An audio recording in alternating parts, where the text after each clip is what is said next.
আসসালামু আলাইকুম ওয়া রাহমাতুল্লাহি ওয়া বারাকাতুহু। আমি ARM Mashiur Rahman, vice principal, Bagasras Fazil degree Madrasa, আলিম প্রথম বর্ষের হাদিস শরীফের উপরে আমি একটা ক্লাস নেব। প্রিয় ছাত্রছাত্রীরা, আমি তোমাদের সামনে যে হাদিসটা আলোচনা করব, عن أنس رضي الله تعالى عنه قال قال رسول الله صلى الله عليه وسلم لا يؤمن أحدكم حتى يكون أحب إليه من والده وولده والناس أجمعين।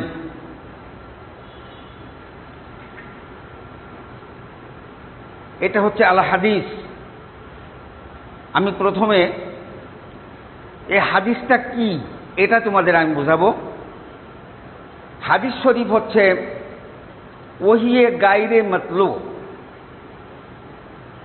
আল কুরআনুল কারীম এটা হচ্ছে ওহিয়ে মাতলু।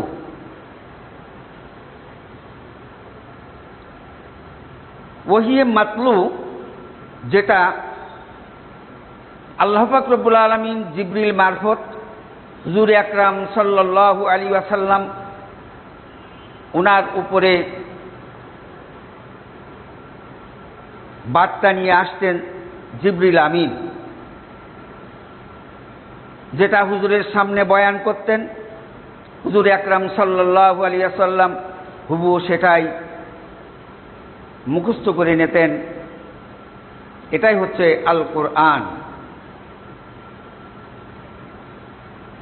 কিন্তু হাদিস শরীফ এটাও আল্লাহর বাণী, আল্লাহ প্রদত্ত। হুজুর পাক সাল্লাল্লাহু আলাইহি ওয়াসাল্লাম যখন কোনো সমস্যায় পড়েছেন, জিবরিল আমিন আল্লাহর পক্ষ থেকে বার্তা নিয়ে হুজুর পাক সাল্লাল্লাহু আলাইহি ওয়াসাল্লামের সামনে উপস্থাপন করে সমস্যার সমাধান করিয়েছেন।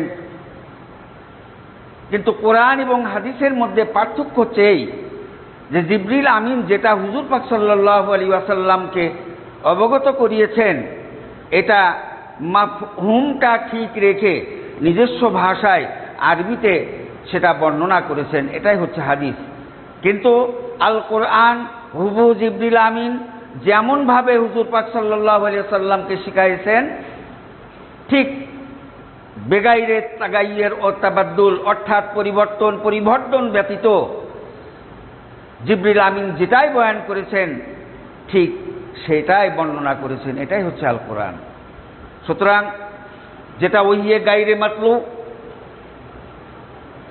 সেটা সম্পর্কে আমি আলোচনা করব। যেমন কবি বলেছেন,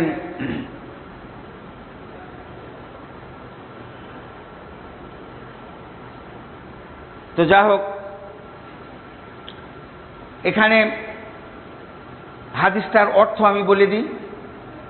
সেটা হচ্ছে এই হাদিসটা বর্ণনা করেছেন হযরত আনাস রাদিয়াল্লাহু তাআলা আনহু হইতে।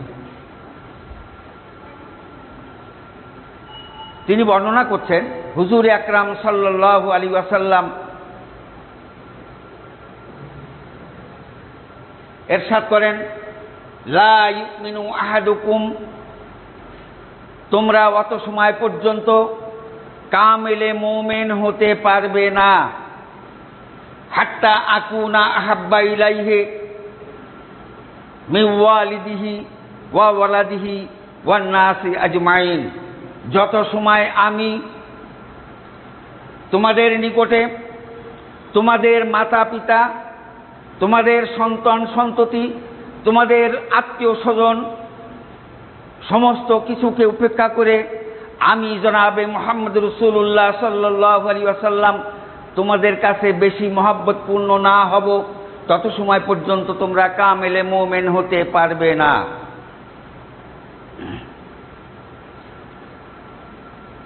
প্রিয় ছাত্রছাত্রীরা, আজকে এই হাদিসের দ্বারা আমরা শিক্ষা গ্রহণ করলাম যে এই পৃথিবীতে যত মাখলুক সৃষ্টি করেছেন আল্লাহ পাক রব্বুল আলামিন, তার মধ্যে আশরাফুল মাখলুকাত হিসাবে মানব জাতিকে সৃষ্টি করেছেন। আর সেই মানব জাতির মধ্যে সমস্ত কিছুকে উপেক্ষা করে জনাবে মুহাম্মদ রাসূলুল্লাহ সাল্লাল্লাহু আলাইহি ওয়াসাল্লামকে যদি আমরা আন্তরিকভাবে ভালোবাসতে পারি,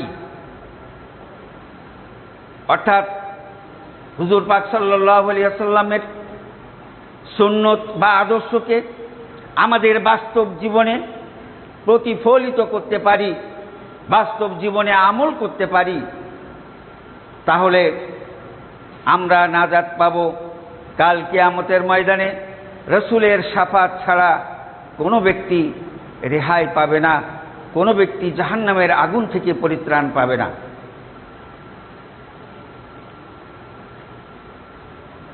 প্রিয় ছাত্রছাত্রীরা, তোমাদের সেন্টার ক্লাস, তোমাদের এই হাদিসটা যদি প্রশ্নে আসে তাহলে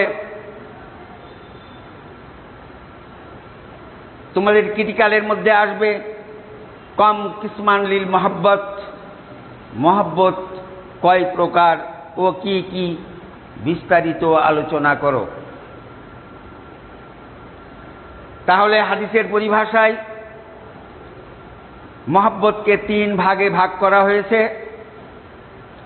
একটা হচ্ছে 1 নম্বরে মহব্বতে তবঈ, মহব্বতে আকলি, মহব্বতে ঈমানি। মহব্বত 3 প্রকার। মহব্বতে তবঈ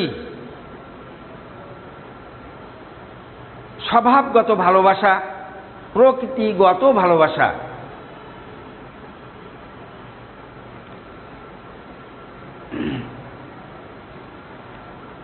প্রকৃতিগত ভালোবাসা প্রবৃত্তির টানে, প্রবৃত্তির চাহিদায় বা প্রভাব ব্যতীত, যে কোনো প্রভাব ব্যতীত আন্তরিক টানে যে অকৃত্রিম ভালোবাসা আসে সেটাই হচ্ছে মহব্বতে তবঈ। যেমন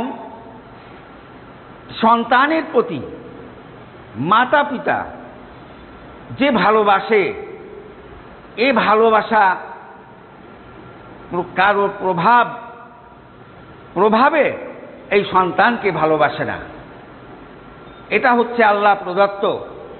এটা শুধু মানুষের মধ্যে সীমাবদ্ধ নয়, এটা বিভিন্ন মাখলুকের প্রতি লক্ষ্য করলে আমরা বুঝতে পারি।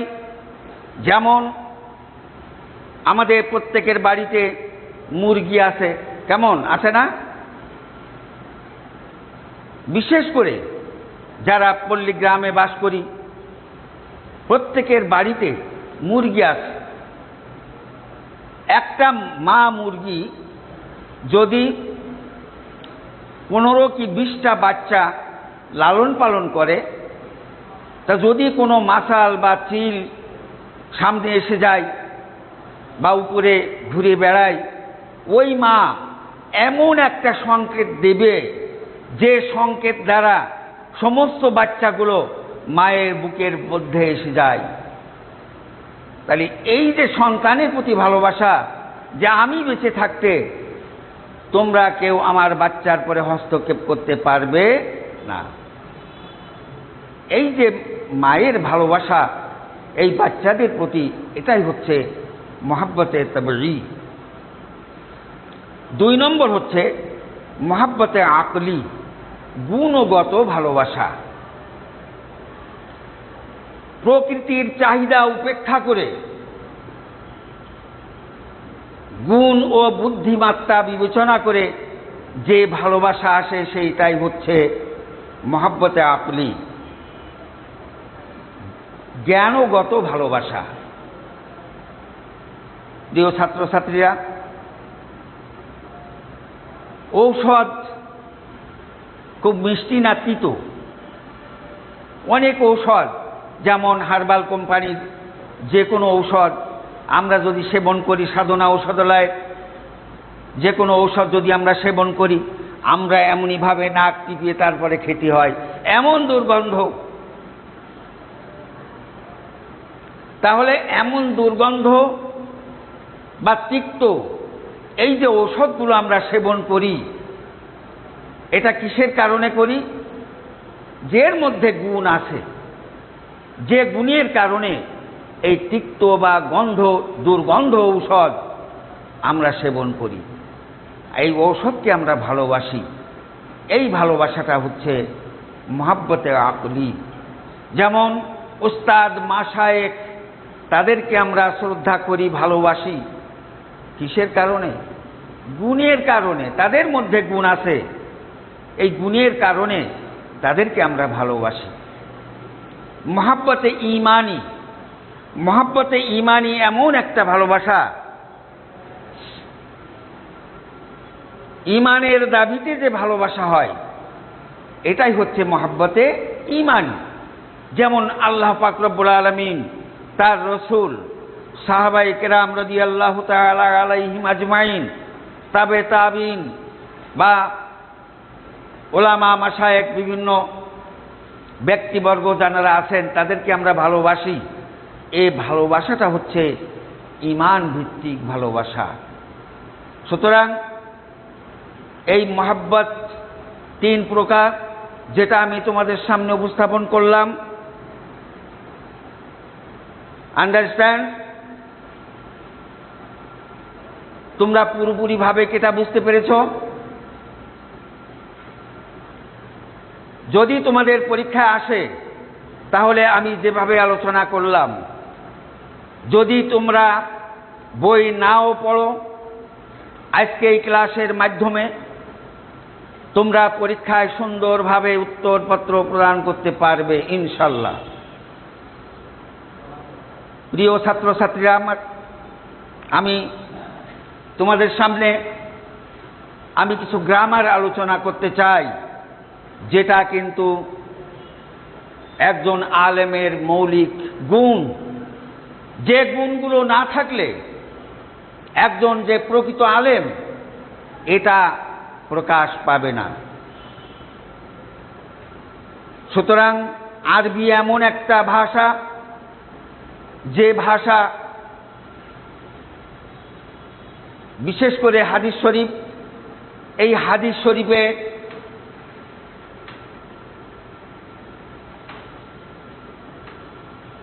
মিশকাতুল মাসাবি গ্রন্থের মধ্যে যে মূল আরবি, যেটা ইবারত, এতে কিন্তু হরকত দেওয়া নাই।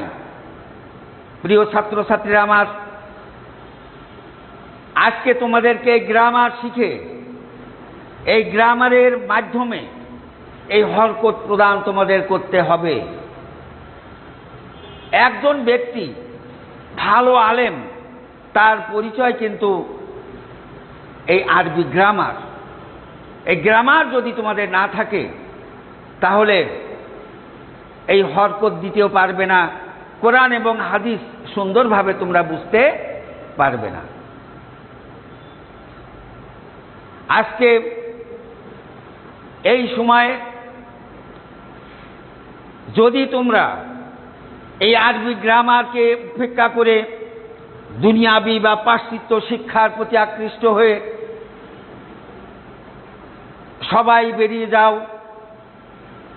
কলেজ ভার্সিটিতে চলে যাও, আজকে মাদ্রাসা থেকে যখন এই আরবি না শিখে আজকে কলেজ ভার্সিটিতে পরিপূর্ণ হয়ে গেল, কিছুদিন পরে মানে এমন পরিবেশ আসবে যে এই কোরআন এবং হাদিস পড়ানোর কোনো লোক খুঁজে পাওয়া যাবে না। সেদিন সামনে আসছে। আল্লাহ রসুল হাদিসে বলছেন, ইন্নাল্লাহা লা ইয়াকবিদুল ইলমা ইনতিজাআন ইয়ানতাজিরুহু মিনাল ইবাদ ওয়ালাকিন্না ইয়াকবিদুল ইলমা বিকবজিল উলামা। আল্লাহ রসুল বলছেন, এমন এক সময় আসবে